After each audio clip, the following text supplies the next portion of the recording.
விஜயோட அம்மா கிட்ட இப்போ த்ரிஷா அவர்கள் ஆசீர்வாதம் வாங்கியிருக்காங்க. அண்ட் இந்த விஷயம் தான் அந்த போட்டோஸ் தான் சோசியல் மீடியால ரொம்ப பரபரப்பை ஏற்படுத்தியிருக்கு. நடிகை த்ரிஷா அவர்கள் இப்ப ரீசெண்ட் டைம்ஸ்ல ரொம்பவே ஃபேமஸ் ஆகிட்டு இருக்காங்க. அவங்களோட பேரை எடுத்தாலே உடனே விஜய் ரசிகர்கள் பயங்கரமா கொந்தளிக்கிறாங்க.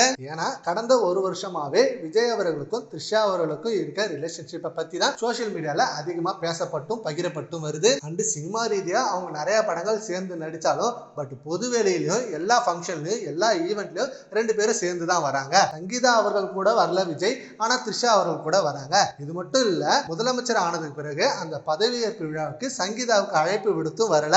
ஆனா த்ரிஷா அவர்கள் அங்க வந்து ரொம்ப எமோஷனல் ஆனாங்க. அப்படின்னு இவ்வளவு தூரம் போன இந்த நியூஸ் கொஞ்ச நாளுக்கு முன்னாடி ஸ்டாப் ஆனிச்சு. அதுவும் ஏன்னா சங்கீதா அவர்கள் விவாகரத்தை வாபஸ் வாங்கினதுனால திடீர்னு வாபஸ் வாங்கிட்டாங்க. ஓகே, இனிமே ரெண்டு பேரும் சேர்ந்து வாழ போறாங்க. அண்ட் விஜய் த்ரிஷா நியூஸ் இனிமே எங்கேயும் வராது, அது எல்லாமே ரூமர்ஸ் தான் அப்படின்னு நினைச்சிட்டு இருந்த வேலையில சுதந்திர தின அதுவுமா கொடியேற்ற விழாவுக்கு சங்கீதா அவர்கள் வரல, ஆனா த்ரிஷா அவர்கள் வந்திருந்தாங்க. அதுவும் அவங்க அம்மா கூட வந்திருந்தாங்க. அண்ட் இது இல்லாம விஜயோட அம்மா அப்பா இவங்க ரெண்டு பேரும் இருந்த அதே வரிசையில த்ரிஷா அவர்களும் சேர்ந்து அமர்ந்திருந்தாங்க. அப்போ த்ரிஷா அவர்கள் சோபா கிட்ட ஆசீர்வாதம் வாங்கினாங்க. அண்ட் சங்கீதா அவர்கள் இப்போ திருமண நாள் அதுமா வரேன் அப்படின்னு சொல்லியிருக்காங்களா. இதனால இவங்க ரெண்டு பேருக்கும் வாழ்த்துக்களை தெரிவிச்சிருக்காங்க த்ரிஷா. இந்த நியூஸ் தான் இப்போ கோலிவுட்ல அதிகமா பேசப்பட்டு வருது. இதை பத்தி உங்க ஒப்பீனியனை நம்ம கான்வர்ஸ்ல கமெண்ட் பண்ணுங்க. Thank you friends.